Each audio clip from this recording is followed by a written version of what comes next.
After this video, your life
feeling myself. Ain't no chance I'm coming down, no. Got this whole view to myself, yeah. Why would I give it up? Why do they wanna come take my place? I work too hard for it, don't need a replacement. This my vocation, now I got rollies all in rotation. Hop on a jet just to take a vacation. Remember the moments was trapped in the basement. Now the hard work is all taking me places. Water no bed like we trapped in the matrix. Bet on myself and go ball out in Vegas. Living a life like I'm rich and I'm famous. Don't see the grind that I know that it came with.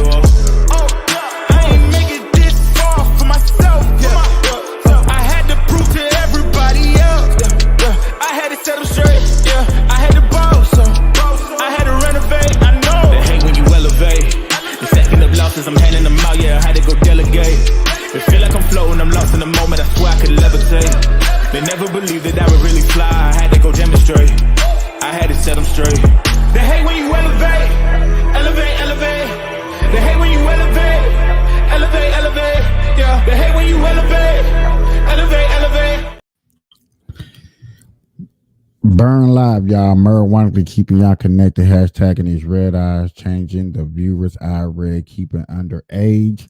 Smoking on social media. I'm killing myself for your entertainment. Sitting here with friends and family, starting a cannabisation. Welcome to another Burn Live show, everybody.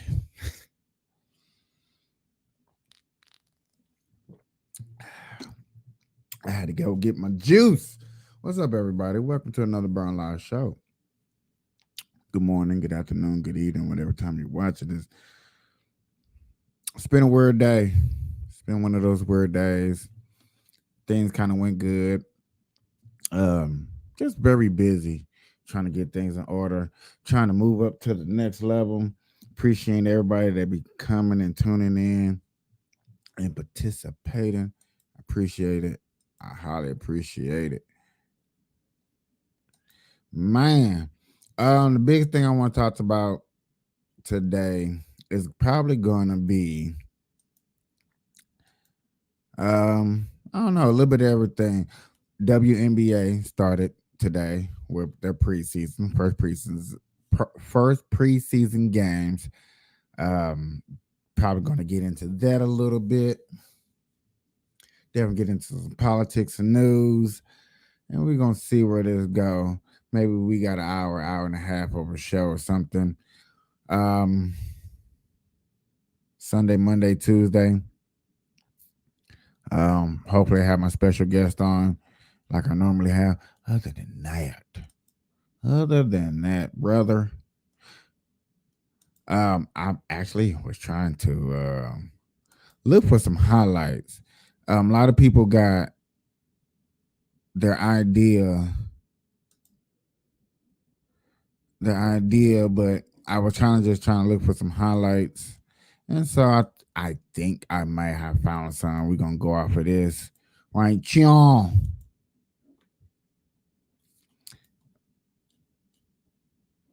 So this is highlight. Tries to make it. Brown pulls it away.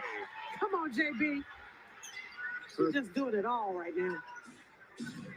Caitlin Clark has played 5 minutes here in the third quarter. So Caitlin Clark's 22. She is technically over here somewhere, not with the ball in her hand. She's in a black jersey. We're going to manage minutes of a number of the players. Burton to Segrist. Now, with one, Maddie floats it. Can't get it. Ladies and this the third quarter, so this is not much. But y'all gotta understand, this is WNBA. It wasn't exciting till this lady came on here, and now that she's came, it's excitement. Like, look, I'm up here actually talking about the game. I'm talking about the game. I was hoping we get some Caitlin Clark. See, everybody, since I've been trying to watch this, just looking for like little highlights and stuff, they either got the full game, like the full fourth quarter game, the full first quarter games and stuff like that. As I'm looking, see, like this is the fourth quarter. Remember, the girl right here in front with the color of her number 7, she got drafted to the Indiana. I think she was like third, fourth. Ooh, Caitlin Clark is right here at the point guard at the free throw. Still gonna be making rookie mistakes, as you seen. She was out of position and stuff like that. But man, I don't know, man. Just to see this happen, I can't believe like I'm making a big deal out of this, and like, man, it is, and you don't know how long this hypeness is gonna last. You don't know how long this train is gonna last. I wish there was some type of investment. Like, shoot, I would love to invest into the WNBA. This is probably one of the best times to invest. Okay, here we go. Caitlin Clark's little highlights of her little 21 points that she scored today. That's a lot better. Yes, sir, y'all. Caitlin Clark, her little highlight reel. Let's see what we got. Look at that. Bust it.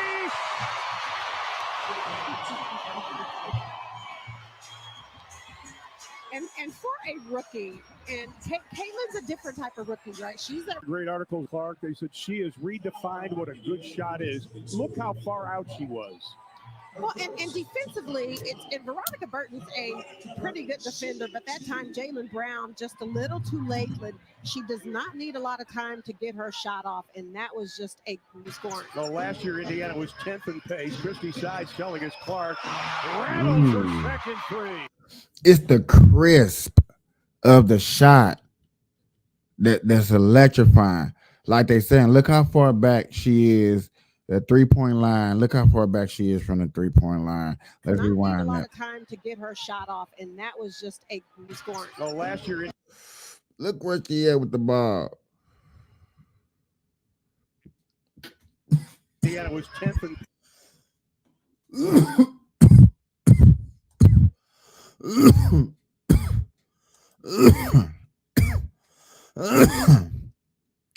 Hey, Christy Sides sides going as Clark. I slowed it down so I wouldn't get in trouble with the thing. But man, you seen her highlights. I want to slow it down. I might speed it up and go back and forth with the speed because a certain thing that she do, like they gonna keep showing that. Boom. Now I ain't gonna lie to y'all. Seeing that she was right on the nose of the defending her. She was right there. You cannot say she was not right there. A lot of people gonna probably be more in her grill and stuff when she does this, but yeah, man, she was pretty up there. That was pretty nice. And her ass with again. Ooh,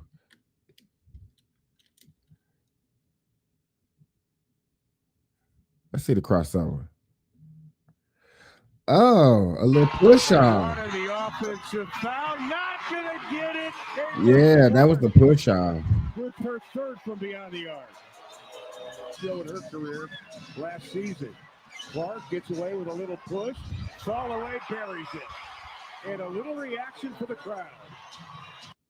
Now, a lot of people said that she not tough with us. Now, you see she's drawing fouls, but not getting them called. No complaints, even on offense. You kind of wonder what she's going to do on defense and stuff like that. But yet again, her offense, she's drawing contact. Okay. That's something we wanted to see and wonder if she could or could not do. She's drawing the contact. So, therefore, man, it's going to be an exciting season, y'all. I don't know how exciting it may be, may not be, but to me, my opinion, this is going to be exciting. Caitlin Clark brings up the ball. Nice dish pass. You see that little dish?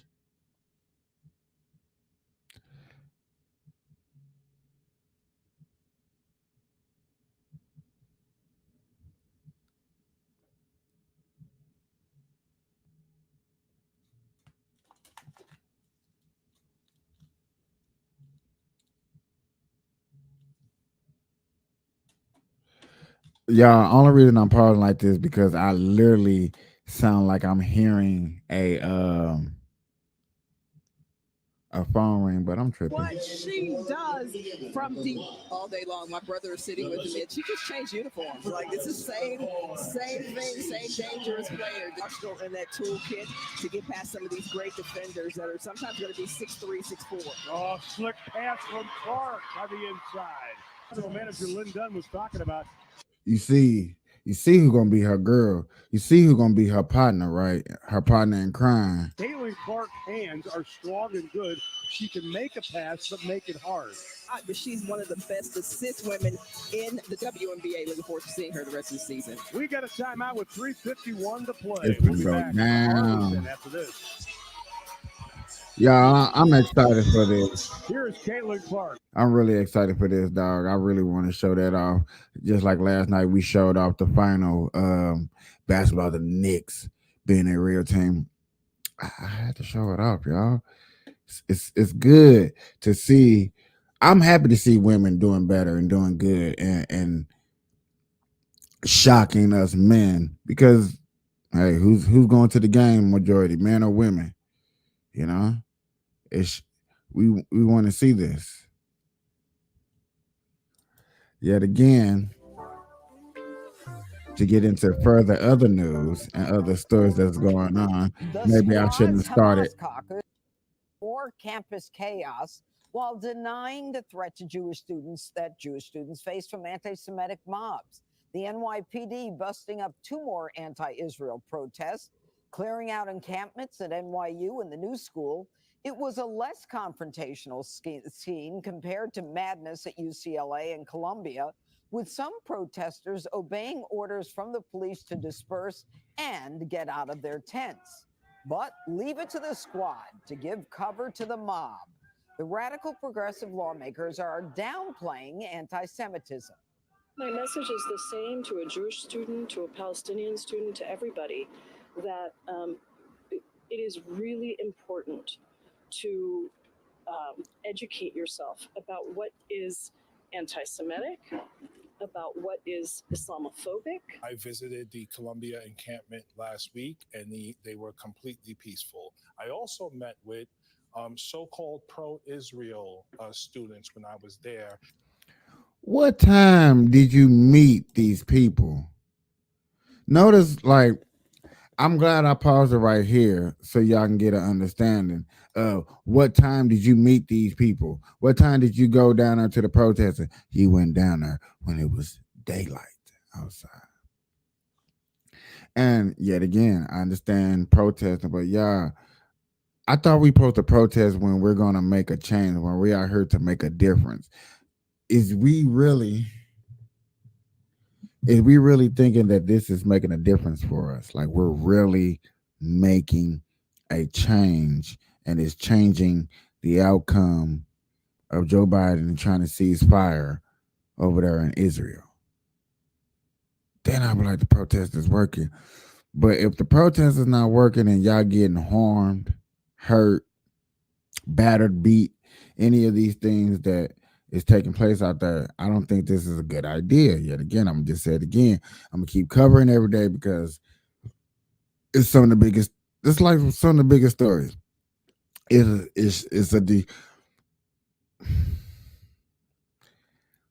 want to say that the Democrats are going to let this happen because it's taken away from Trump.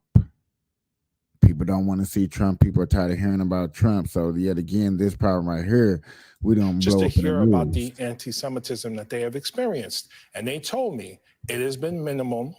It has been overblown by the media. Oh my God.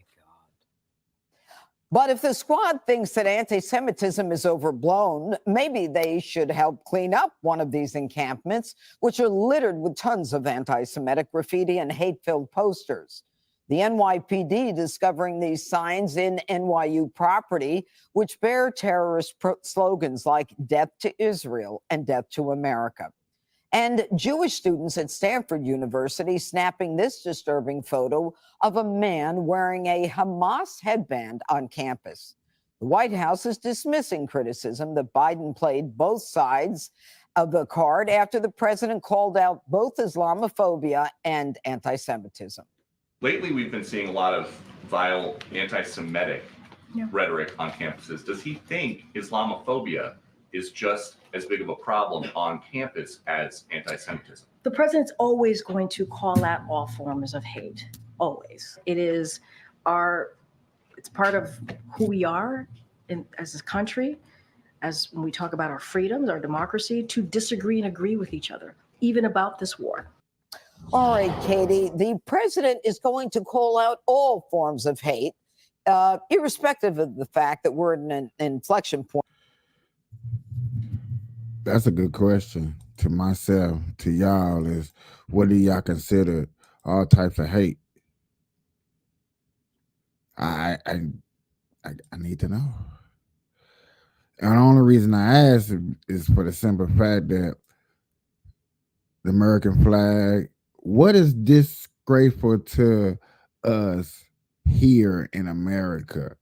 I understand fighting another war, fighting other people. I get it. But where is the line stops where we like, you know what? We can't let y'all destroy over here in America. That's the only thing I'd be kind of curious and just questionable about. That's it. That's it.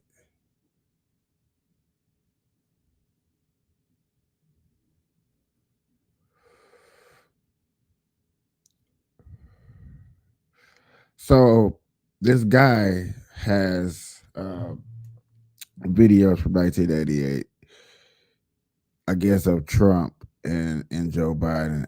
I'm curious, his little videos, 8-minute video he put together.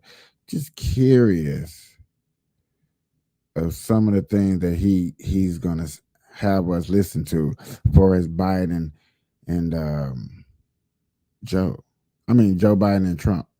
It's curious to think, like, are they speaking the same? Are they speaking differently? Do they have the same morals? Did they switch up on us? Did one say real racist racial things back in the day, back in 1988, then the other one didn't? Did both of them say a lot of racial stuff? Like, what are we going to get ourselves into? What madness? What type of tape did he put? Did he put the full concept of this? That'd be another good question, too. Did you put the whole concept? Or did you just put only what you thought was good enough for us to listen to? I'm curious. All right. I am super curious. Let's see what the man got in store for us, y'all. Trump, Biden, 1988, their remarks.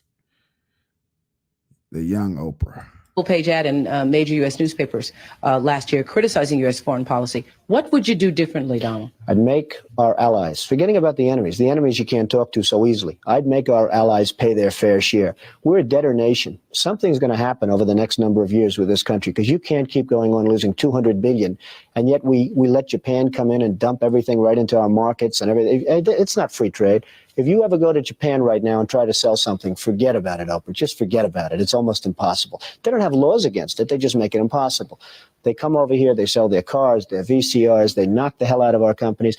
And hey, I have tremendous respect for the Japanese people. I mean, you can respect somebody that's beating the hell out of you, but they are beating. Sounds like the same Trump today. And steady breaking it. And to me, my idea, my opinion, is that he's breaking it down better back then than he was now. Understanding what he mean by other companies coming over here, other countries coming over here with their trades, with their cars and whatever else they make over there and they sell over there, they bring over here and sell it too and still make a double profit. And like he said, when we try to bring our business over there, that's what I was keep thinking, and I haven't looked it up, and I think this is something I guess we're gonna have to look into later on down the road. Is it easy for us to start up businesses in other countries? As easy as it is for other countries to start up businesses over here. And that problem, or if that's not a problem, is a starter understanding how countries do their business and what are our trade causes. Why are we so-called in trillion dollar debts with other countries and borrowing money or borrowing assets when other countries sell out over here better than American products? That's a good question. And I like how he said that. I really like how he broke that down back then, better than he breaks it down now. Beating the hell out of this country. Kuwait, they live like kings. The poorest person in Kuwait, they live like kings. And yet they're not paying. We make it possible for them to sell their oil. Why aren't they paying us 25% of what they're making? It's a joke. And it's that theory of trade protectionism that you eventually saw part of his policy on foreign trade as president 3.5 decades later. It's really a revelation to see a connecting line between his policy positions on trade today versus when he had no political ambitions at all. But even more so than that, I think there's a core to Donald Trump as a businessman that's consistent throughout, and that's his sheer aversion to ever being ripped off one way or another. Even if his writing, you see him talk about how he treats everything like a deal, and he's always had this trait of almost being paranoid at being taken advantage of unfairly. Now, sure, it did lead to a heating up. I heard you're going to charge American companies 25% to do things in Mexico. Who else are you doing? Well, nobody yet, but we will do other. I said, no, but you're not going to do it, Emmanuel. You're not going to. No, Donald, it has already passed. I said, well, you better unpass it, because if you don't unpass it, you're going to pay a 100% tariff on all wines and champagnes that are shipped into the United States starting tonight. No, you cannot do that, Donald. You cannot do that. I said, I can do that. In fact, I'm just signing it right now. No. Okay, Don.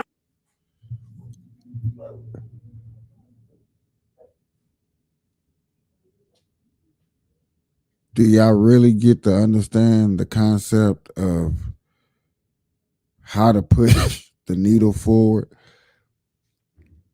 How he was already thinking about how to money, like maybe we need to stop hiring politicians and really get business makers. There need to be business makers out there in some of these politician areas. A lot of people know the laws and they go to um, government schools and stuff like that. And I think this one lady got mad and said, "What type of leadership role did you take upon?" and stuff like that. I get it. I get it. But yet again, we have to still see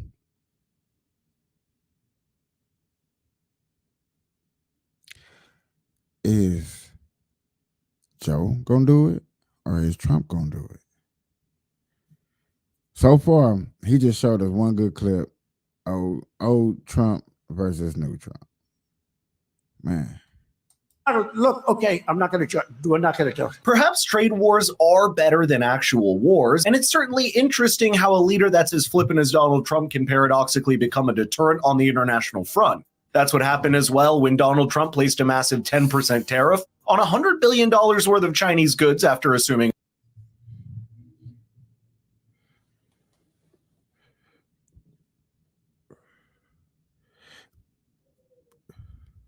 helping our dollar out no matter what. Everybody don't like the Chinese economy for as us. You know what? You can ask a person about Chinese and they always got some negative to say as far as we know how much money we owe them. So if everybody, including the president, claims to know to accept this president here because he want to do good with China, Governor Newsom, from what I heard on a couple of people's videos, like, yeah, I do good with China. So, better business for the Bureau. We need better business for the people. Better business for the people. I really, really believe in that. the commonality of that thought as far back as 1988. This sounds like political presidential talk to me. And I know people have talked to you about whether or not you want to run. Would you ever? Probably not. But I do get tired of seeing the country ripped off. Why would you not? I just don't think I really have the inclination to do it. I love what I'm doing. I really like it. Also, it doesn't pay as well. No, it doesn't. But, you know, I just probably wouldn't do it, Oprah. I probably wouldn't, but I do get tired of seeing what's happening with this country. And if it got so bad, I would never want to rule it out totally, because I really am tired of seeing what's happening with this country, how we're really making other people live like kings and we're not. Well, that's at least one thing that turned out different, and probably for the better for Donald Trump. There's 1,000 different things that can be said about him, but there's perhaps a high pride and ego about him. No plans to do so at the time. You've said, though, that if you did run for president, you believe you'd win. Well, I don't know. I think I'd win. I tell you what, I wouldn't go in to lose. I've never gone in to lose in my life. And if I did decide to do it, I think I'd be inclined. I would say that I would have a hell of a chance of winning, because I think people, I don't know how your audience feels, but I think people are tired of seeing the United States ripped off. And I can't promise you everything, but I can tell you one thing. This country would make one hell of a lot of money from those people.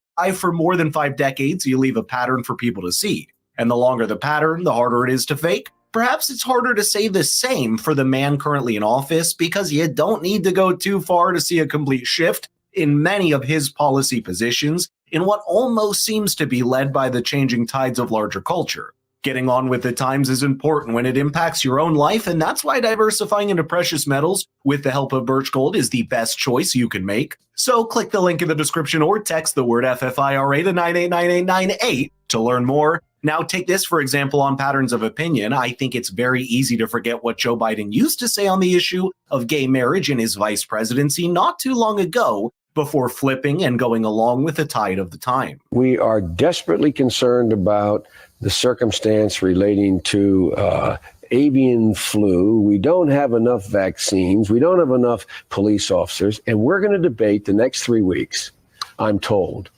gay marriage, a flag amendment, and God only knows what else. I can't believe the American people can't see through this. We already have a law the Defense of Marriage Act. We've all voted, not where I voted and others said, look, marriage is between a man and a woman, and states must respect that. Nobody's violated that law. There's been no challenge to that law. Why do we need a constitutional amendment? Marriage is between a man and a woman. What's the game going on here? Let's try to avoid nuance, Senator. Do you support gay marriage? No, Barack Obama nor I support redefining from a civil side what constitutes marriage. We do not support that. Now, of course, some might say it's simply an evolution of his true thought that happened in the span of a few years, and maybe that's true. But looking from the point of view of the electorate, perhaps it really does look like Joe Biden changes himself to fit in, rather than stand his intellectual ground and convince the culture around him to do the same. Someone that not too long ago stood firmly against redefining marriage to include gay couples now invites transgender influencers like Dylan Mulvaney to the White House just for how good he knows that would look to a certain segment of his base. We saw something similar in a much more serious context when he apologized for calling the illegal immigrant who ended Laken Riley's poor life as illegal. Just take a look for yourself. During your response to her heckling of you, you used the word illegal when talking about the man who allegedly killed Laken Riley. An undocumented person. And I shouldn't have used illegal. It's undocumented. And look, when I spoke about the difference between Trump and me, one of the things I talked about on the border was that the way he talks about vermin, the way he talks about these people polluting the blood. I talked about what I'm not going to do, what I won't do. I'm not going to treat any of these people with disrespect. Look, they built the country. The reason our economy is growing. We have to control the border and more orderly flow, but it's hard for him to say what he really want to say. Y'all know that. We all know that. It's real hard for him to say what he want to say. I wish him good luck, though. I really do. Hey, check that out. Rumble up in the building. Giveaway event. Okay. All right. That's what's up.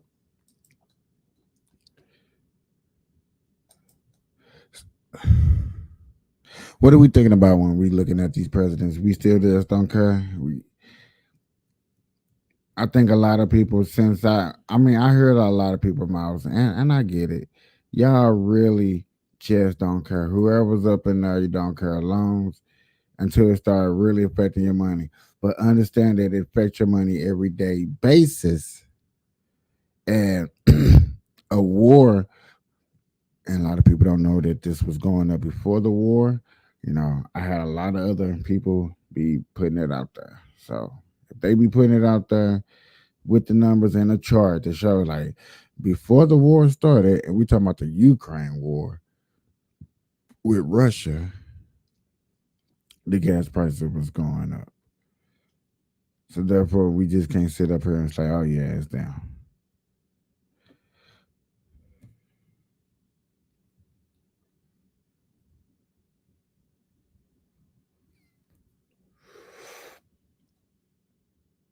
Try to keep the blood lit. I'll try, y'all. But it just, we got to see. We got to see what you think. You got to see what I think. I think conversation is good. Showing y'all these videos. Like, hey, this is what I can find in a couple of 15 minutes that I was, or the 2 hours that I was live. These things that, you know, are put out there are awesome. Not awesome. These things that don't matter. I'm a little bit tired. I can tell. I can really tell that I am super tired. Heck yeah. I'm sorry, y'all.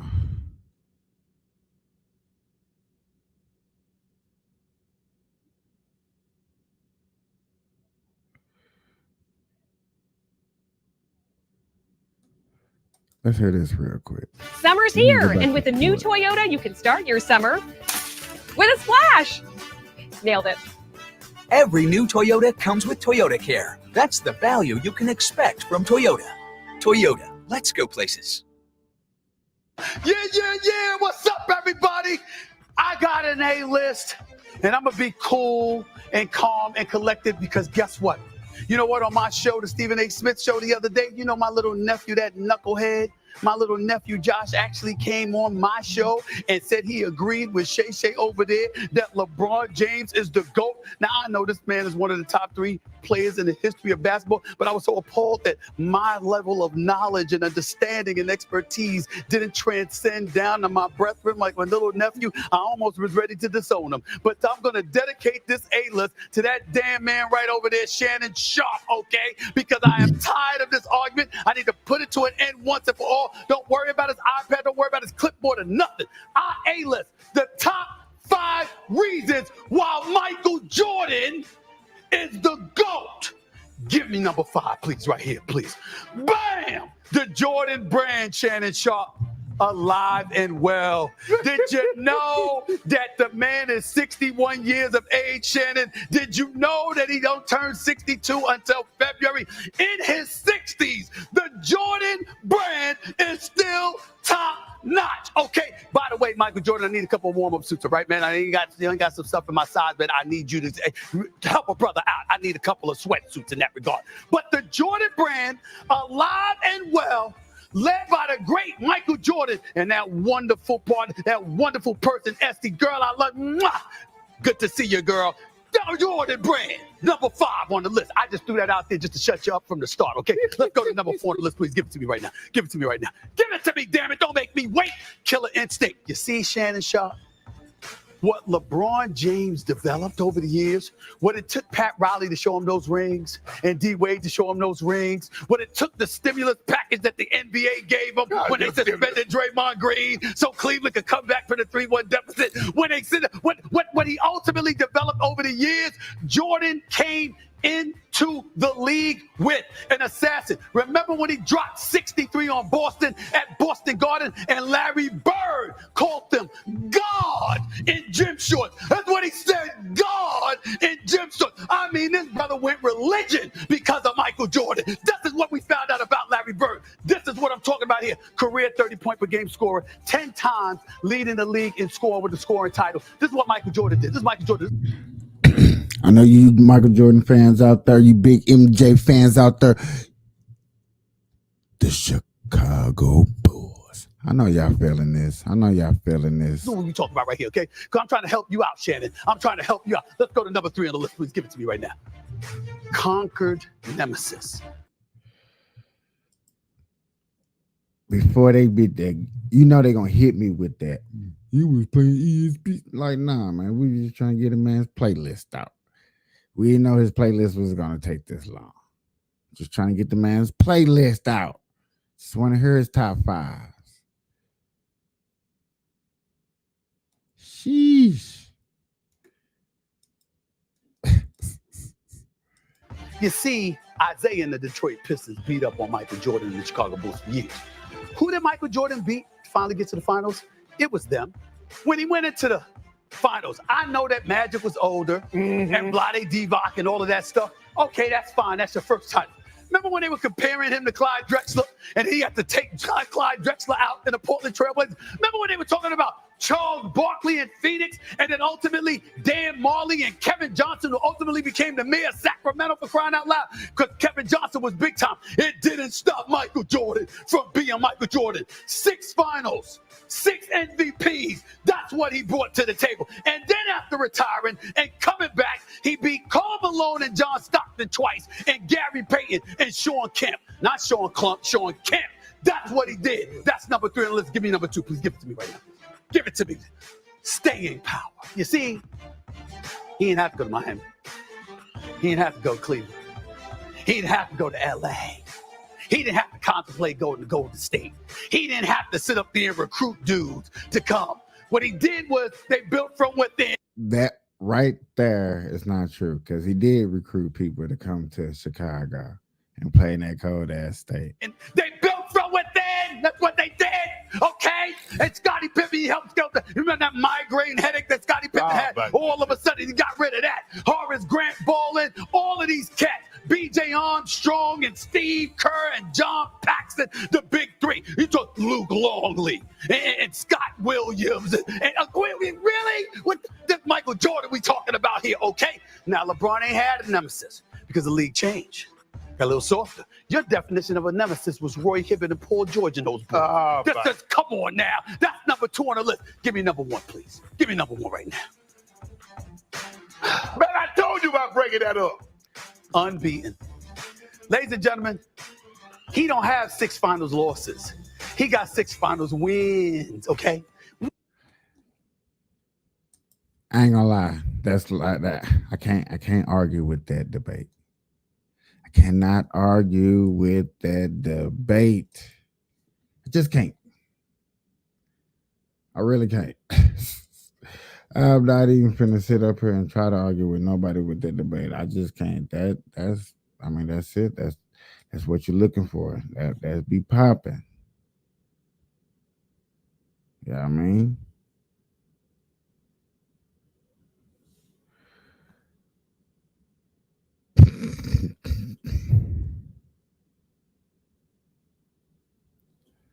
Let's hear this quick short about the Denver. This is the problem.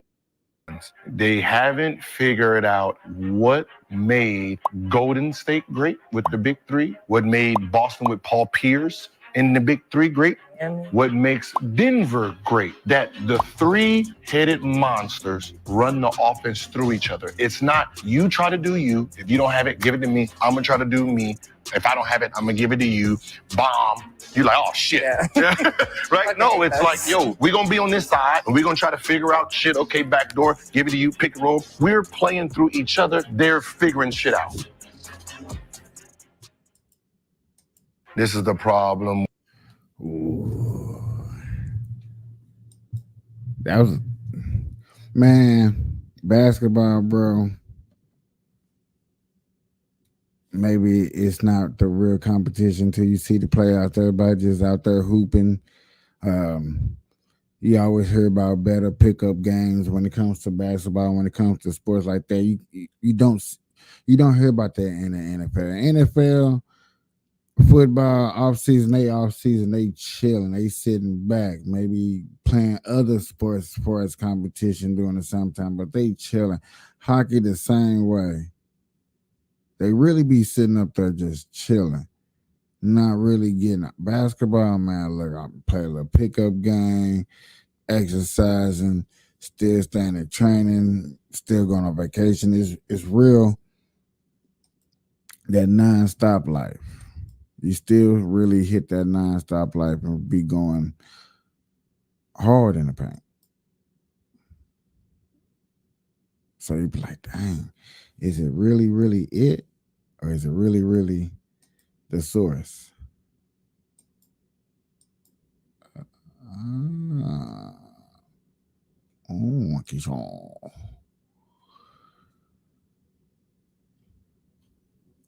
Not too much popping tonight.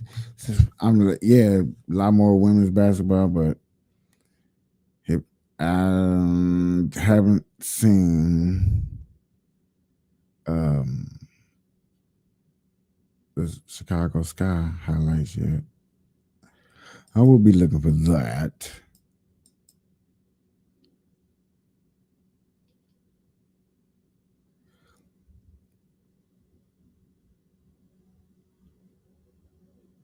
Yeah, I really ain't got too much on the news side. Everything is either about the war, the little colleges and stuff like that.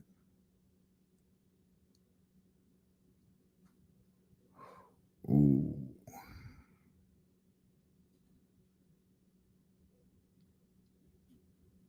This is amazing.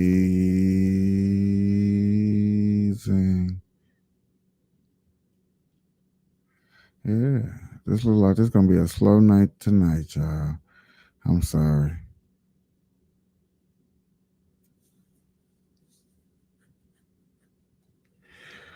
Yeah.